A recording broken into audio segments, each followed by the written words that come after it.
2022 का ये मामला है। अंकिता भंडारी के एक रिसॉर्ट में उसकी मौत हो गई थी और उसके साथ बदसलूकी की गई थी। काफ़ी दूर उसकी बॉडी पाई गई थी। आप लोग उस घटना से वाकिफ़ ही हैं।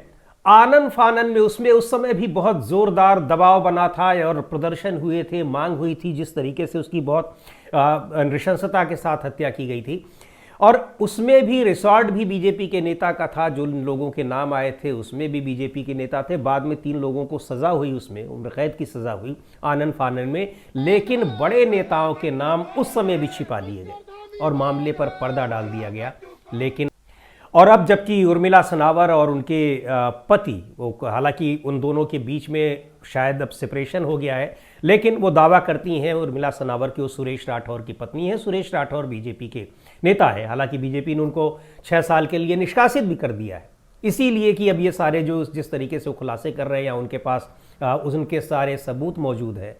पर उर्मिला राठौर की, उर्मिला सनावर की गिरफ्तारी के लिए नोटिस जारी किए जा रहे हैं और पुलिस उनके यहाँ पहुँच रही है, दबिश दे रही है। और ये कहा जा रहा है, उन्होंने कहा भी था कि मेरे खिलाफ कार्रवाई होगी, लेकिन मैं डरती नहीं हूँ, जिस दिन उर्मिला सनावर ने प्रेस कॉन्फ्रेंस की थी। और यहाँ अब सवाल यह है कि आखिर उन नेताओं को भारतीय जनता पार्टी क्यों बचा रही है? अगर वो अपराधी हैं, ये तय करेगा, न्यायालय करेगा, जांच होनी चाहिए। आप उस जांच में क्यों नहीं इस कोऑपरेट कर रहे हैं? सीबीआई को ये मामला देने में क्या दिक्कत है? हालांकि कोई ज़रूरी नहीं है कि सीबीआई सारा दूध का दूध पानी का पानी कर दे, लेकिन फिर भी लोगों को ये भरोसा होता है कि एक सेंट्रल एजेंसी है, राज्य की एजेंसी, यहाँ राज्य की पुलिस हो सकता है कि उस तह तक ना जा पाई हो, उनके पास और भी काम रहते हैं, लेकिन सीबीआई, उसमें विशेषज्ञों की टीम होती है, बहुत सारी चीज़ों का वो पता लगाएगी। सेंट्रल एजेंसी है, आप उसको जांच दीजिए। और ये माना भी जाता है कि वहाँ जो राज्य के स्थानीय नेता हैं उनका दबाव उन पर काम नहीं करेगा।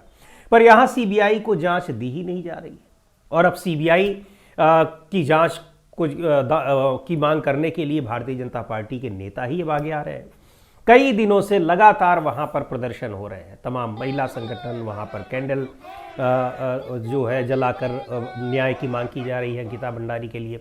अंकिता भंडारी के परिजन भी इस मामले में बार बार ये मांग कर रहे हैं, अपने को खतरा भी बता रहे हैं। इसके बावजूद वो डटे हुए हैं कि इस मामले में हम चाहते हैं कि हमारी बेटी को न्याय मिले, अंकिता भंडारी को लेकर। लेकिन वहाँ जो सरकार है वो किस तरह से काम कर रही है वो साफ दिखाई पड़ रहा है। और इन सरकारों के काम करने का यही तरीका है।